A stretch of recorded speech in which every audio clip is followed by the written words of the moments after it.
All right, we're here because Fennec is live on Kickstarter. If you like the tokusatsu genre, this is an 18 plus story. It's got kaiju, blood and guts. It's got childhood trauma and psychological themes. The link is in my bio. Sweet. All right, and we're here with Mark Bridge. I worked with him on a story called Mana Kingdoms. Lydia and I did the art, and Mark is the writer and creator. Um, would you like to give us your couple sentence elevator pitch of Mana Kingdoms?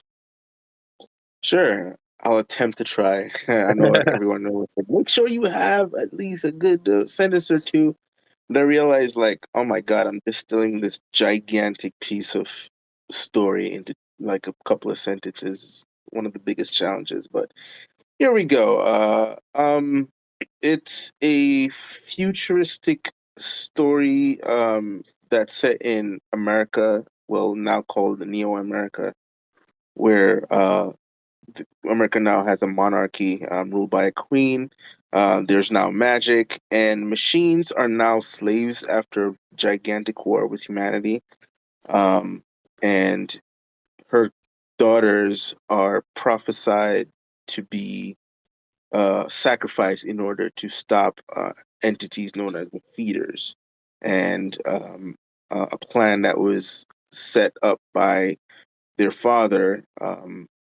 Was to get them away as far as possible because as a parent he didn't want his kids to be killed regardless of what the prophecy says, and that's where the split between dad and mother lie. And of course, unfortunately, fathers pass away by the time the story starts, which now leaves the adult um, children, now adults, basically being hunted by the mother because of the prophecy. All right. So yeah, that's So, that's as much as I can distill it. no, that was good. That was good. So for me as an artist, learning how to write, I'm curious about your writing process. So, like, where you get the inspiration from, and how does it strike you? Like, do you just do you go for walks and do your writing process? Do you go for drives? Do you watch episodes of X-Men and write what you wish happened instead? Like, what is your process for writing? All of the above. Okay. um, for Mana Kingdoms especially, it's been elements of the story has existed in one form or the other throughout my life, like in bits and pieces, and um, it's basically just a result of all the elements of like different stories that I had in mind combined into one. Um, like for instance, an example of the queen being evil. I've always wanted to tell a story about an evil queen, um, and it was the original idea was that wasn't even set on Earth. It was just basically like a fantasy world, and that the she would be the antagonist and the protagonist would be actually her daughter. So that was like a different story completely set in a fantasy world originally. Um, and then I also wanted to tell a story about what would Earth be like post the war between machines where humanity won and not the machines, right? Because you've always seen like movies where uh people are living through a robot apocalypse, like Matrix and Terminator and stuff like that. But like, what would the world look like when humanity won? I mean, I think they've done it before with, of course, Dune and um, Foundation are technically those post machine war, but they exist so far beyond the war that it might as well be just another civilization. But I wanted to show you what Earth looked like. So yeah, so basically all the pieces of ideas that I've, you know, germinated throughout my entire life, I always was like, oh, that's a good idea. Let me just put that in here. Oh, that's a good idea. Let me just put that in here. So that's pretty much how I work. Okay. Yeah, yeah, that's awesome. That's some good insight. I will definitely keep that in mind. Um, Yeah, so you have a show coming to Tubi. Congrats on that, by the way. Uh, thank you. and you said you went to film school, right? Yeah, only for 1 year though. It was too expensive. No, I understand. But did you pick Yeah. up anything in film school that helped you with writing comics? Because I know writing Not scripts is different than writing comics, but did anything help? yeah, not towards comics because like, it was film school, so it just mainly dealt with writing stories for the screen in general. Which to me is funny. I had a long time ago. I had reached out to Rick Remender on Twitter. Not like, oh, I met him and whatever. It was just like um, he had posted something on Twitter, and I asked him a question about writing for comics. And um I asked him like what was his like process, like does he write as if he's writing for a screenplay and then like the artist would just take it or stuff like that. And he says, well, yeah, he does both. He does write for comics, like his directions geared towards comics, and then sometimes he writes like he's writing a screenplay and stuff like that. So I took that as a sort of like, oh, I guess some of the big name writers, can do both. I tried doing the writing for comic books, where you describe panels and stuff like that. Um, I've done that before. It's for me, it's like that's actually harder because now you have to really think about panels and then think about exactly what you want. And I feel like you're basically hamstringing the artist in terms of how free they are in terms of like what they want to design. And when you're writing something and you're collaborating with an artist, you want to have them as much as a part of the creative process as possible. And I feel like if you give too much direction, is like then that's when they're like, oh yeah, like they don't feel as creative. Um, so Interesting. Yes, that's yeah, true. so basically, yeah, when I'm writing, I think I prefer to write as if I'm writing a screenplay, and hopefully it translates over into a comic book format, which I think it's easier because mainly, like especially if you're doing like a storyboard to a big movie anyway, it's pretty much a comic book. You know what I mean? Yeah. Yeah. So again, with you going to film school, I guess like why why comics? Why is it that you like to to write comics? Well, it's um to make a movie, the process would be significantly harder. I mean, now the AI is making it easier, but they still have the hump of people like championing it against AI. So we're not ready yet to go full blast doing some crazy movies with AI because I don't know if the public is ready yet. They're gonna have to get ready soon, by the way, because it's coming hard, especially with Sora. But Yeah, I just saw. before, This is a sidetrack, but I just saw something crazy on YouTube where like there's going to be this thing where a couple of artists, like musicians, have signed up for their voice to be used in a thing where like you type in these lyrics to YouTube, and that artist, like John Legend or something, will sing your lyrics in a song. It yeah, doesn't matter what you type, yeah. and I figured that I was talking to a friend of mine. I was saying like, what's going to happen with AI when it comes to music artists? And I said, what they should do to stay ahead of the game is license their voice and say, yeah, even though like I technically didn't record this track, I'm still getting paid because you're using my voice. You like, it's the new Napster, and get with the program because they're gonna use your voice regardless. You know what I mean? yeah, some people are figuring out, like the YouTuber slash model Susu, how she did the Susu bot because she was tired of people making AI images of her body against her will, so she created her own Susu bot, and then now she can make money off of people using her body on AI, and it seems like more and more people are doing stuff like that, and it's AI is taking over, and I don't think it's something to fear because I don't think it'll replace artists. I think it'll just split the fan base. I think there will be the AI people, and I think there will be the handmade art people. Because, like, human creativity is unique, and I don't think it could ever be Mhm. replaced. Is even though Yeah. AI is super convincing, Mhm. I just don't think it can replace like human creation. It's just two different things. Sorry about that. That was a call coming in. Yeah.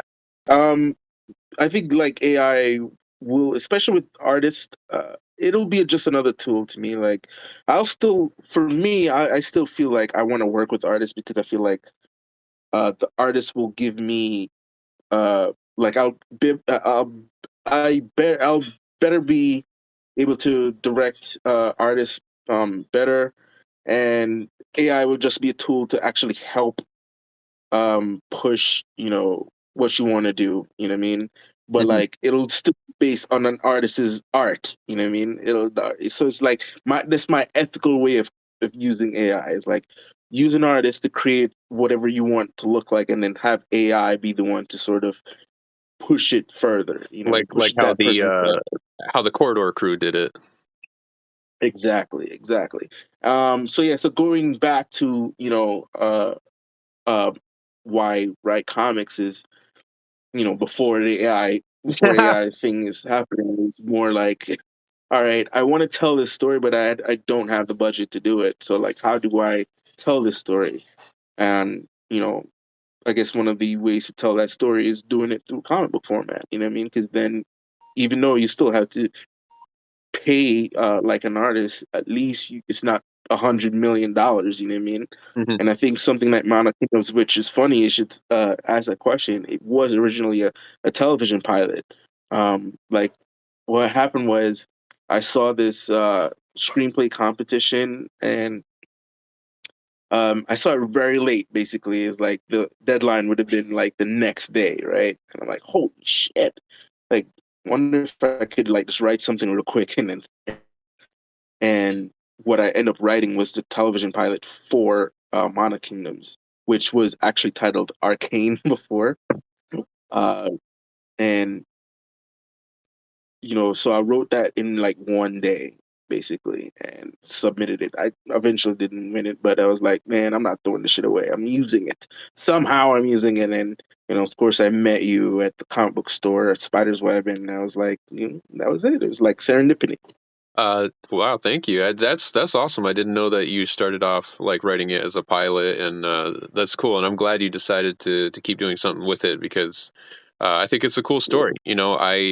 Because before I met you, I promised myself I was like I'm not doing more projects for other people. Like I was very set on that, and I still am. But I think what Right. attracts me is that you had a story that was cool, and I was just like I should be the one to work on this or else someone else will. And also you give me so much liberty within this Yeah. story, uh so it's a good partnership, I think.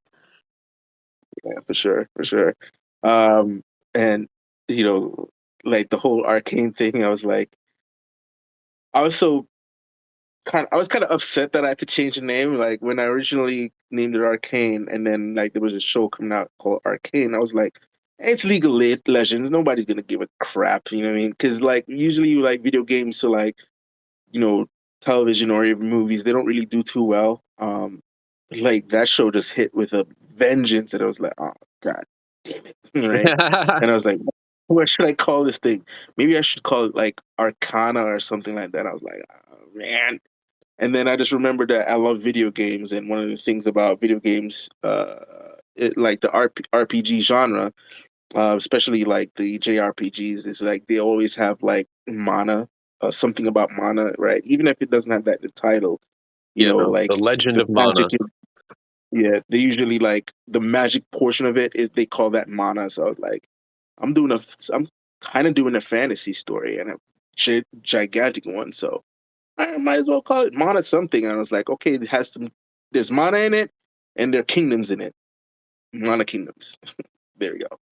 Yeah, yeah. It's This like I never know how to describe this story to people. So as far as like comparisons, because there's a lot to it. It's like I always tell people, if you like magic and X-Men, if you like maybe I don't know, some cyberpunk, or just anything that's like you know, like knight in shining armor meets like the future. That's what this is. But so like but very X-Men influenced. Like it's very telling that you like X-Men through these pages, and that's awesome. Yeah, it's funny when I look back at the story and even the future story. Like we have issue 2 coming up soon. Stay tuned for that. Um, uh, I realized that in the story, there's at least one, if not many, references to something that I've grown up watching throughout my entire life. Right, like you could literally pick out something and be like, oh, that's like this, and I'm like, yeah, that's like, and I think it's subconsciously it happened until I realized, oh, that's where I picked up that from. That's where I picked up that from. All right. Like for instance, you told me something one time, and it just hit me like a ton of bricks, and I think from there I decided it kind of I'm going with that, right, where you described the twins that they're basically two different versions of a Harrison Ford character. One's more the Han Solo, and one's more the Indiana Jones. And Yes. I was like, oh yeah, that is correct. And from there, I was like, all right, yeah, I, I guess. And then that really informed me in terms of like their personalities going forward. And it was definitely helping. I realized that was all subconscious that I created them because I love both of those characters, and I love the way how they act, and I like all the elements they bring anytime you watch them on screen. So I guess it just like imprinted in my brain somehow, and I just slapped them on these characters. You know what I That mean? that is the funny part about working on this, is that you and I understood this story much differently, and but it seemed to work out. And one of the Yeah. things that I like the most about reading your scripts is that there's obviously there's been a lot of parts where we had to discuss certain things. There were certain confusions, but like one thing that always translates well is how you write action, compared to Mhm. most scripts I've read. It's like how to write action. Like I don't have to question a single thing. Like I understand everything you're writing, which is important because action scenes, to me, kind of like can be boring sometimes because I've seen it all. But Yeah. but you have a language with action that I just understand so well, and it's awesome. Yeah. It's all from watching anime and these dope video games where some cool action happens. Like I think movies are starting to catch up, but like for a long time, like if you wanted to see some really cool epic action, you had to play a video game or watch an anime. Um, and but now definitely movies definitely did catch up in terms of like creating these epic action sequences. And I think like I've always wanted to do that on my own. Like, all right, if I'm doing an action story, like I want the action to be so crazy that everybody's like, "Holy shit!" Because it enhances the story. You know what I mean? Like, yeah, it's like obviously you want a good story and people to be immersed and fall in love with the characters. But like, you don't want to put those characters, those loving characters, in a boring setting. You know what I mean? You want the people to be excited throughout the entire story. And one of the things that are easy to get people excited about is cool action sequences. So yeah. And then when I saw some of the your pages for the first one and even for the second book, and I saw so the ideas that I had in my head come to life, I was like, holy shit, it's happening. So yeah, I gotta thank you for that Hell yeah, for man. making that a reality. Well, I'm definitely glad to be a part of it, and I appreciate you, doing this interview, this indie comic short. So, Yeah. once again, Fennec, our original story, Fennec, Lydia and I's story. It's in our It's the Kickstarter's live. It's the link is in our bio right now. Don't miss out. And Mark for Mono Kingdoms, where can people get your story? So Modern Kingdoms 1, for the digital version, you can get at Amazon, and for the physical version, you can get Gumroad. The link is all the links are in my bio to the different versions of the book. I wanted to do the physical on Amazon as well, but it's like I don't think they'll do it to the quality that I wanted to, where I did it with the glossy pages and a very thick cover. So for now, they're separate until I can actually work out a way to put them both on the same platform. Um, and so that's the comic. And then, like Dom mentioned earlier, I have a show coming to Tubi where I directed all of the episodes. I wrote some of them. So stay tuned for more information on that because it should be out pretty soon, hopefully in the next couple of weeks. I'm excited about that, and I'm excited for everyone to see what I've been working on for a few years with Tubi. So everyone should follow your Instagram because I assume you'll update that ASAP. Yeah, so you can find me at Mark Obrid. Well, I mean they're on Instagram now, but I think you'll be posting this elsewhere. So yeah, so at Mark Obridge Yes. on Instagram. All right. Well, once again, thanks, Mark, Thank you. and peace out.